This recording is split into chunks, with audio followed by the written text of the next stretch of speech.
எல்லாருக்கும் வணக்கம். நீங்க கேட்டுட்டு இருக்கிறது பிலீவ் இன் டைம். இது ஒரு தமிழ் பாட்காஸ்ட் சேனல். நம்மளோட பாட்காஸ்ட் சேனலுக்கு நீங்க வரது இதான் ஃபர்ஸ்ட் டைமா இருந்துச்சுன்னா ஒரு சின்னோண்டு இன்ட்ரோடக்ஷன் மட்டும் நம்ம சேனல் பத்தி கொடுத்துக்கிறேன்.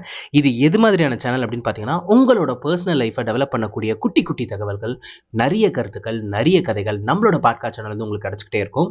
அந்த வகையில் இன்னைக்கு நம்ம எதை பத்தி பேச போறோம் அப்படின்னு சொல்லிட்டு பார்த்தீங்கன்னா, என்னோட மெயில் பாக்ஸ்ல அளவுக்கு அதிகமாக கேட்கப்பட்ட ஒரு கேள்வி என்ன அப்படின்னு சொல்லிட்டு பார்த்தீங்கன்னா, என் கூடவே சுத்துற பல பேர் கடவுள் இருக்குன்றான், மீதி பல பேர் வந்து கடவுள் இல்லைன்றான், நான் என்ன ஸ்டாண்ட் எடுக்கணும்? கடவுள் இருக்கா, கடவுள் இல்லையா? கடவுள் இருக்குன்னா யாராவது இது வரைக்கும் பார்த்துருக்காங்களா, இல்லை ஃபீல் பண்ணியிருக்காங்களா? உங்களை பொறுத்த வரைக்கும் கடவுள் இருக்கா இல்லையா? இது மாதிரி நிறைய கேள்வி என்ன கேட்டிருக்கீங்க. ஸோ இந்த கேள்வியோட பதிலை தான் இன்னைக்கு நம்ம பேச போகிறோம். வழக்கம் போல ஒரு கதை. ஒரு ஊரில் வந்து ஒரு ராஜா இருக்கிறாரு. அந்த ராஜா வந்து ரொம்ப ரொம்ப நல்ல மனுஷன்.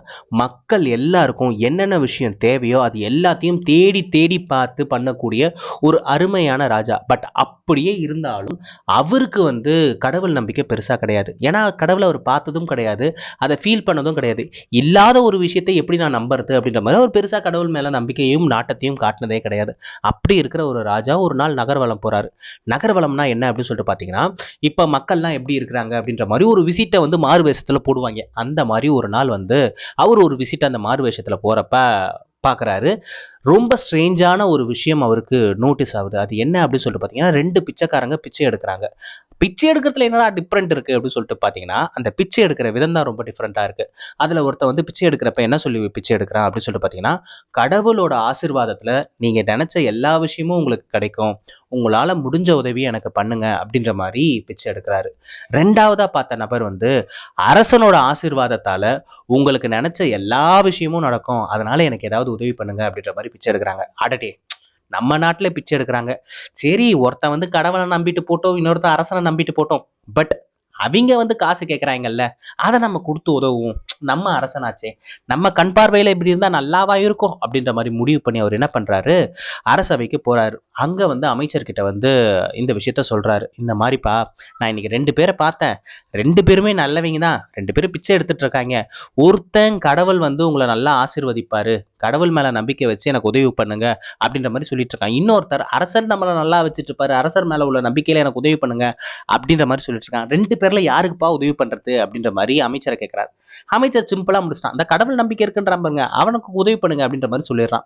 ஆனா ராஜாக்கு என்ன தோணுதுன்னா, அது எப்படி கடவுள் சொல்றவனு உடனே டக்குன்னு சொல்லிடுறானே, சரி நம்ம கொஞ்சம் யோசிச்சு பார்ப்போம் அப்படின்ற மாதிரி யோசிச்சு பார்க்கறான். அவருக்கு எதுவுமே பிடிபடலை. சரி, ரெண்டு பேரையும் கூப்பிட்டு விசாரிப்போம், எதனால அப்படி பேசுனீங்க அப்படின்ற மாதிரி விசாரிப்போம். அதுல எந்த ஆன்சர் ரொம்ப பெஸ்டா இருக்கிற மாதிரி எனக்கு படுதோ அவங்களுக்கு கொடுத்துருவோம் அப்படின்ற மாதிரி ராஜா முடிவு பண்றாரு. சரின்னு சொல்லிட்டு நெக்ஸ்ட் டே வந்து அந்த ரெண்டு பிச்சைக்காரங்களையும் வர சொல்றாரு.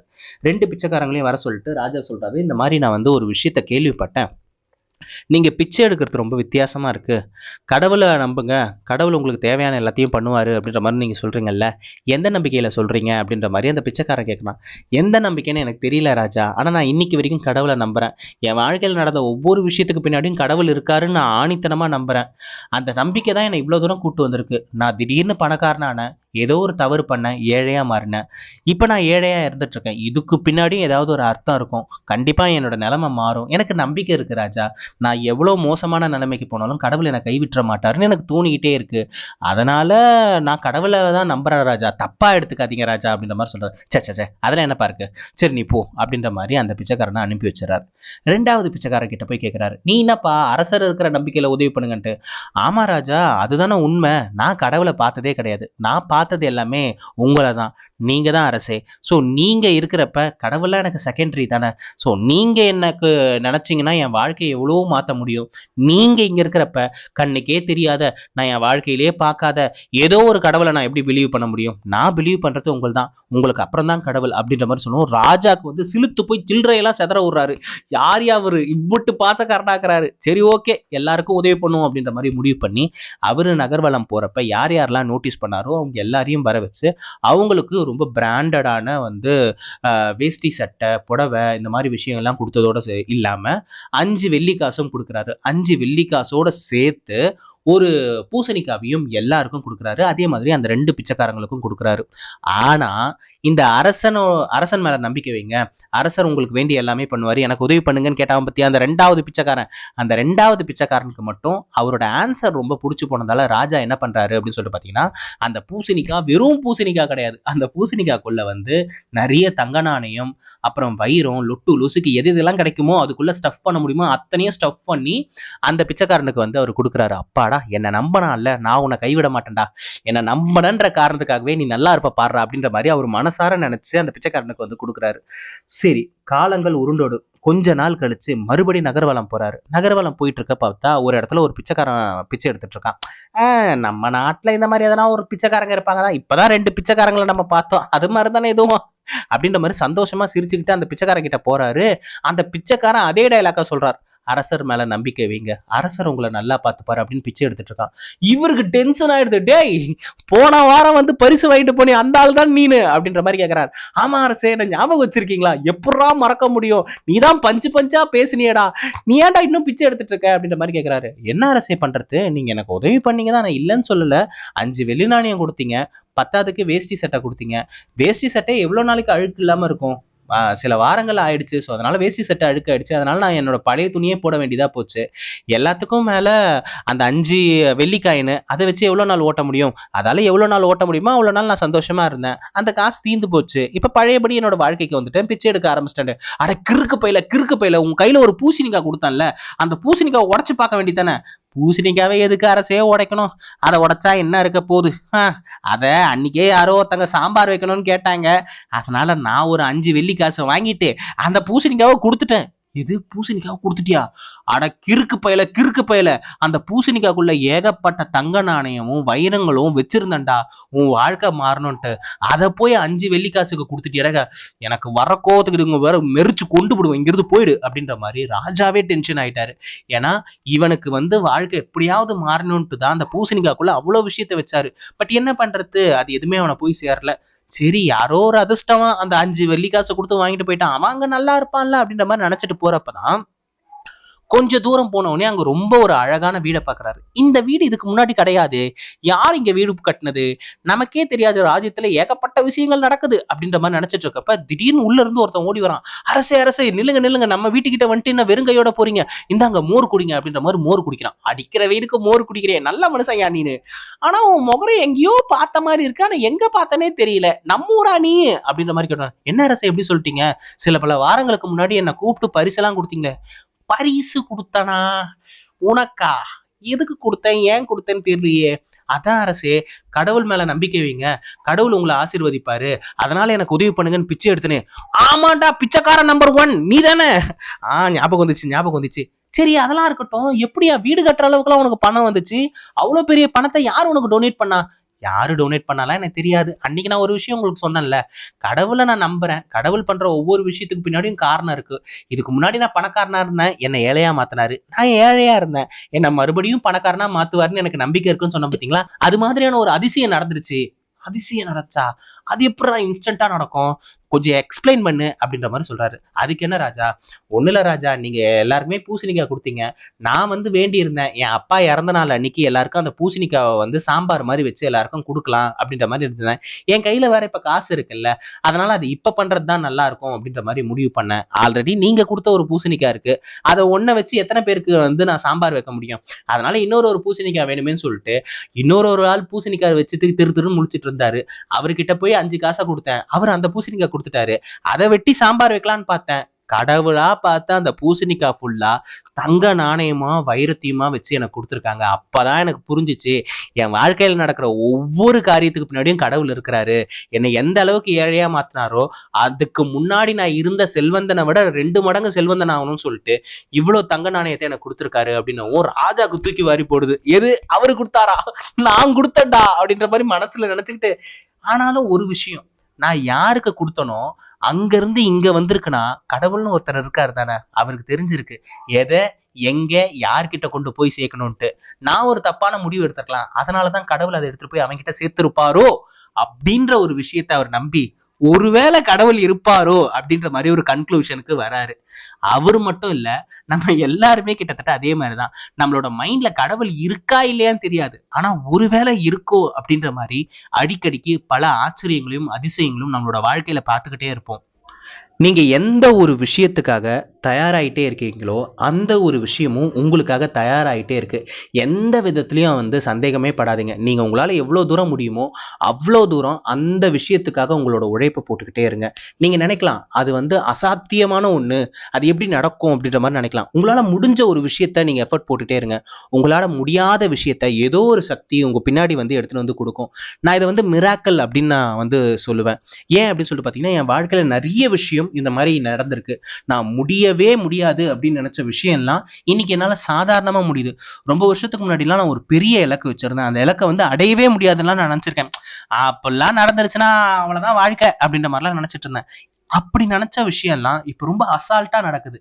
அதாவது 5 வருஷத்துக்கு முன்னாடி எந்த ஒரு விஷயத்த பார்த்து நான் வியந்தனோ, அந்த விஷயத்த நான் இப்ப ரொம்ப அசால்ட்டாவே அச்சீவ் பண்றேன். அப்போ என்ன மீறின ஏதோ ஒரு விஷயம் இருக்கு அப்படின்றத நான் நம்புறேன்.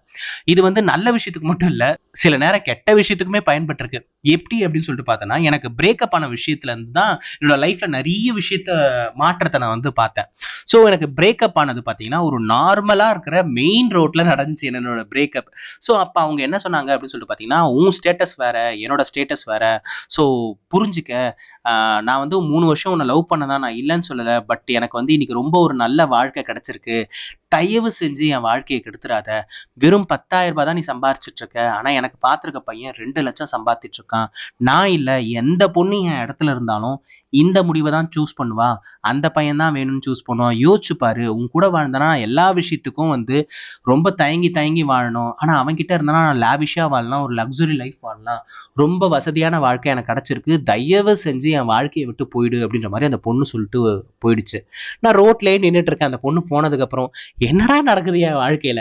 3 வருஷமா ஒரு பொண்ணு அவளே வந்தா, அவளே அன்பை காட்டினா, அவளே போறன்றா, என்ன நடக்குது அப்படின்ற மாதிரி நினைச்சிட்டு இருக்கப்ப அந்த இடத்துல ஒரு கேலண்டர் இருந்துச்சு. ஒரு முருகர் படம் போட்ட calendar, if I am not wrong. Yes. So அப்ப என்ன ஆகுதுன்னா, அந்த கேலண்டர் காத்துல ஆடி என் காலு கிட்ட விழுது. ஸோ நான் அந்த கேலண்டர் எடுக்கிறப்ப அதுல ஒரு விஷயம் இருக்குது. நடப்பவை யாவும் நன்மைக்கே அப்படின்ற மாதிரி எழுதியிருக்கு அந்த கேலண்டர்ல.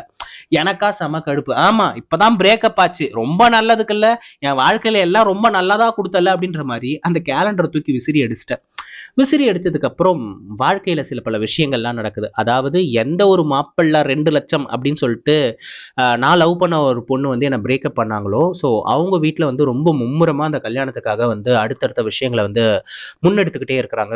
எல்லாமே சூப்பரா தான் போயிட்டு இருக்கு. பட் பிரச்சனை எங்க வந்துச்சு அப்படின்னு சொல்லிட்டு பார்த்தீங்கன்னா, 2 லட்சம் சம்பாதிச்சிருந்த அந்த மாப்பிள்ளை திடீர்னு 3 லட்சம் சம்பாதிக்க ஆரம்பிச்சிட்டான். ஸோ அப்ரைசல் வந்துருச்சு போல இருக்கு. ஸோ கல்யாணத்துக்கு முன்னாடி அவங்க ஒரு விஷயம் பேசியிருப்பாங்க பார்த்தீங்களா, இவ்வளோ சவரன் போடணும், இவ்வளோ இது போடணும், அது எல்லாமே அதெல்லாம் எந்த சேஞ்சஸும் பண்ணல. பட் அடிஷ்னலாக என்ன பண்ணிட்டாங்க, இப்போ 1 லட்ச ரூபாய் மாப்பிள்ளைக்கு சம்பளம் ஏறி இருக்கு, அதனால எங்களுக்கு இந்த டைப் ஆஃப் கார் தான் வேணும்னு சொல்லிட்டு அவங்க ஒரு டைப் ஆஃப் காரை ஃபிக்ஸ் பண்ணிட்டாங்க. இந்த கார் வாங்கி கொடுத்தீங்கன்னா கல்யாணம் நடக்கும் அப்படின்ற மாதிரி. அந்த கார் அப்பவே ஒரு 10 லட்சமும் சம்திங் போல இருக்கு. இவங்க வீட்டில் இந்த நகை, அவங்க கேட்ட எல்லா பாத்திரம், இது எல்லாம் ரெடி பண்ணுறதுக்கே அவங்களுக்கு கரெக்டாக இருந்துச்சு. அதை தாண்டி கார் வாங்குறதுக்கு, அதுவும் லாஸ்ட் மினிட்ல வாங்குறதுக்கு அவங்களால முடியல. ஸோ அதனால அவங்க என்ன சொல்லிட்டாங்க, அந்த கார் மட்டும் எங்களால் முடியாது, அந்த கார் இல்லாமல் பார்த்துக்குங்க, நாங்கள் வேணா வேற ஏதாவது அதுக்கப்புறம் கூட வாங்கி தரோம், இல்லை கம்மி விலையில கார் வாங்கி தரோம்னா அவங்க வீட்டில் முடியவே முடியாது.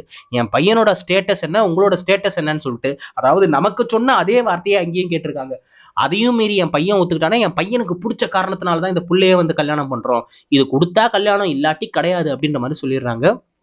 ஸோ அவங்களுக்கு ஒன்று பேச, இவங்க ஒன்று பேச, அப்படி இப்படின்னு பேசி ஒரு ஸ்டேஜில் கல்யாணம் நின்றுடுச்சு. அதாவது 10,000 சம்பளம் எங்க, 2 லட்சம் சம்பளம் எங்கன்னு சொன்னாங்க பார்த்தீங்கன்னா, அந்த 2 லட்சம் மாப்பிள்ளை அந்த கல்யாணத்தை நிப்பாட்டிடுறாரு.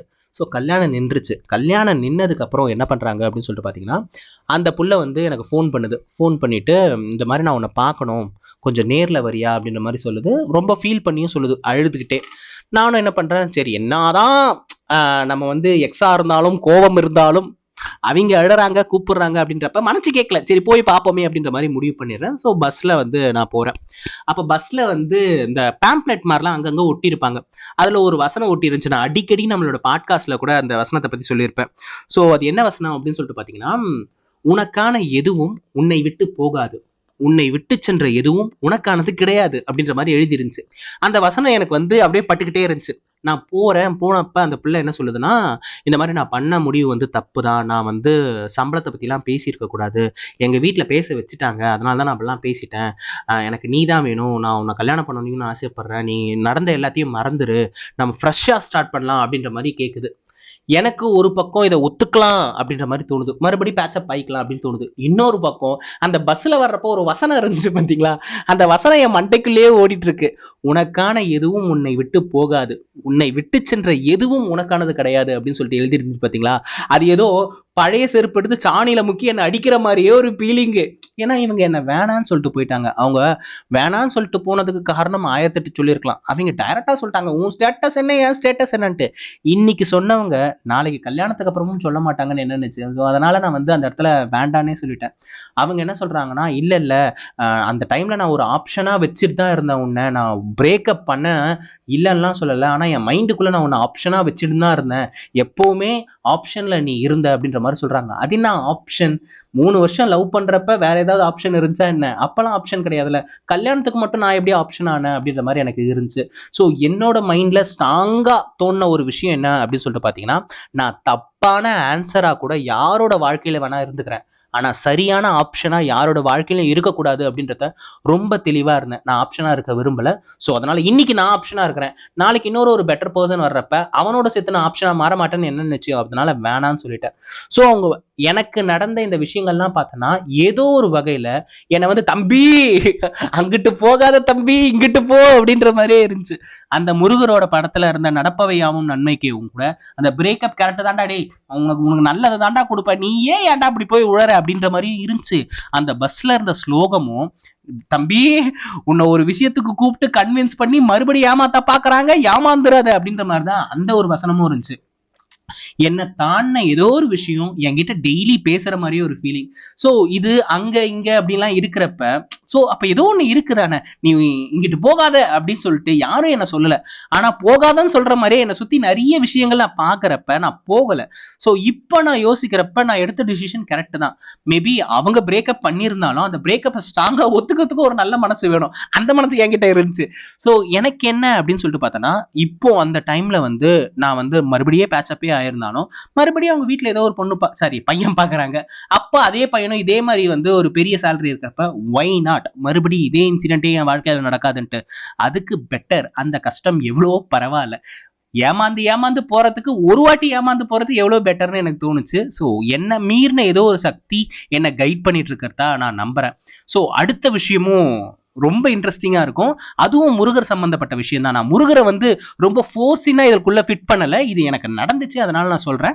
ஸோ என்னோட ஃப்ரெண்டோட மேரேஜ்க்காக வந்து காஞ்சிபுரத்துக்கு போக வேண்டியதா இருந்துச்சு. நான் ஸ்டார்டிங்ல போற ஐடியாவே கிடையாது. ஏன்னா வந்து நான் போல அப்படின்ற மாதிரி, நான் வரல அப்படின்ற மாதிரி ஃப்ரெண்ட்ஸ் கிட்ட சொல்லிட்டேன். இங்க இருந்து ஃப்ரெண்ட்ஸ் எல்லாமே கிளம்பிட்டாங்க. அவங்க கிளம்புனதுக்கு அப்புறம் தான் எனக்கு ஒரு விஷயம் தெரிய வருது, காலேஜ்ல படிச்ச எல்லாருமே அந்த கல்யாணத்துக்கு போறாங்க. ஐயோ எல்லாரும் வராங்களா, எல்லாரும் வராங்கன்னு தெரிஞ்சா நம்மளும் போயிருக்கலாமே, இதுக்கப்புறம் எப்போ பார்ப்போம் இந்த மாதிரி மேரேஜ், எதனா நல்ல ஃபங்க்ஷன்ல தானே எல்லாரையும் பார்க்க முடியும் அப்படின்ற மாதிரி தோணி, சரி ஓகே நானும் வரேன் அப்படின்ற மாதிரி கிளம்புறேன். அதுக்குள்ள பயபக்கிங்க இங்க இருந்து கிளம்பிடுச்சுங்க. தாம்பரம் தாண்டி போயிட்டு இருக்கோன்றாங்க. அட பாவீங்களா, இப்பதானடா போன் பண்ணீங்க, அதுக்குள்ள தாம்பரத்துக்கா போயிட்டீங்க, சரி தாம்பரத்திலே இருங்கடா நான் வந்துடுறேன் அப்படின்ற மாதிரி தாம்பரத்துக்கு வேக வேகமா போனா, தாம்பரம் இல்ல நாங்க தாம்பரத்தையும் தாண்டி போயிட்டு இருக்கோம், காஞ்சிபுரம் நோக்கி போய் நிக்கிறோன்றாங்க. காஞ்சிபுரம் நோக்கி போயிட்டு இருக்கீங்களா, சரி அங்கேயே வெயிட் பண்ணுங்கடா நான் வந்துடுறேன்டா அப்படின்னு நினைக்கிறப்பதான் எனக்கு ஒரு விஷயம் தெரியுது. என் வண்டியில அந்த ஃப்ரண்ட்ல வந்து ஹெட்லைட் இருக்கும் பாத்தீங்களா, அந்த ஹெட்லைட் இல்ல, ரொம்ப டிம்மா எரியும். சோ அதை வச்சு போறப்பதான் ஒரு விஷயம் தெரியுது, ஸ்ட்ரீட் லைட்டும் இல்ல அந்த காஞ்சிபுரத்துக்கு போற வழியில. சோ ஸ்ட்ரீட் லைட்டும் இல்ல, இந்த லைட்டும் ரொம்ப டிம்மா எரிஞ்சிட்டு இருக்கு. எனக்கு பயமா வேற இருக்கு, வழியில எதுவுமே இல்லைங்க, சுத்தி ஃபுல்லா இருட்டா இருக்கே தவிர எத்தாப்புல என்ன இருக்குன்னு கூட எனக்கு தெரியல. சரி ஓகே போவோம், முடிஞ்ச அளவுக்கு போவோம் அப்படின்ற மாதிரி நினைக்கிறப்பதான் என் வண்டி முன்னாடி எங்க இருந்துதான் ஒரு வண்டி வந்துச்சே தெரியல, திடீர்னு சொல்லிட்டு ஒரு பெரிய அந்த வேன் மாதிரி இருக்கும் பாத்தீங்களா, அந்த வண்டி அப்படியே கலர் கலரா லைட் எரியும் பாத்தீங்களா, அந்த வண்டி. அது பின்னாடி வந்து ஒரு முருகர் போட்டோ இருக்கும், அந்த போட்டோ கீழே வந்து எழுதி இருந்துச்சு யாம் இருக்க பயமேன் அப்படின்ற மாதிரி. அந்த வண்டியும் லிட்டரலா கிட்டத்தட்ட அந்த கல்யாண மண்டபம் வரைக்கும் என்ன வழி நடத்திட்டு போயிட்டு இருந்துச்சு. அந்த வண்டியோட வெளிச்சத்தை ஃபாலோ பண்ணிக்கிட்டே நான் அங்கிட்டு போயிட்டேன். ஒரு வழியா அந்த இடத்த போய் ரீச் ஆனேன். பட் யோசிச்சு பாருங்களேன், ஏதோ ஒண்ணு தாண்டி, நம்மளை தாண்டி ஏதோ ஒரு விஷயம் இருக்கு அப்படின்றது நிறைய இடத்துல எனக்கு என்னோட பர்சனல் லைஃப்ல சொல்றேன், இந்த மாதிரிலாம் நடந்திருக்கு. ஸோ உங்களுக்கு கடவுள் நம்பிக்கை இருக்கா இல்லையான்னு தெரியல, நான் கடவுள் நம்பிக்கையை திணிக்கவும் விரும்பல. எனக்கு அந்த 2 மொமெண்ட்ல முருகர் இருந்ததால நான் முருகரோட பேரை சொல்லியே சொல்றேன். எஸ், அந்த இடத்துல ஒரு முருகர் கேலண்டரை பார்த்தேன், அந்த வேன் பின்னாடியும் முருகர் இருந்தாலும் நான் முருகரோட பேரை சொல்லியே சொல்றேன். அதுல என்ன இருக்கு, நான் பார்த்தது தான், அதனால அதை நான் சொல்றேன். ஐ ஹோப் இன்னைக்கான பதிவு கண்டிப்பா எல்லாருக்கும் பயனுள்ளதா இருக்கும் நான் நினைக்கிறேன், நம்புறேன். எல்லா மனசுமே ஒரு சின்னோண்டு பாராட்டுக்கு தானே எங்க கிடக்கு. உங்களுக்கு இந்த பதிவை பத்தியோ இல்ல என்ன பத்தியோ ஏதாவது சொல்லணும்னு இருந்துச்சுன்னா மறக்காம அதை வந்து கமெண்ட் பாக்ஸ்ல சொல்லுங்க. உங்களோட ஒவ்வொரு கமெண்ட்டையுமே நான் வாசிச்சுட்டு தான் இருக்கிறேன். என்னோட ரெகுலர் ஆடியன்ஸ் கிட்ட இருந்து எதிர்பார்க்கறதுல அந்த 2 விஷயம் தான், சப்ஸ்கிரைபும் கமெண்ட்டும். இந்த 2 விஷயத்தை நீங்க பண்ணிட்டீங்கன்னா நான் ஆல்மோஸ்ட் சாட்டிஸ்ஃபைட். நான் ஆல்ரெடி சொன்ன மாதிரி நாளைக்கு இன்னொரு கதையோடும் கருத்தோடும் கண்டிப்பா நான் உங்களை வந்து சந்திக்கிறேன். அதுவரை உங்களிடமிருந்து விடைபெறுவது நான் மட்டும்தான். நன்றி.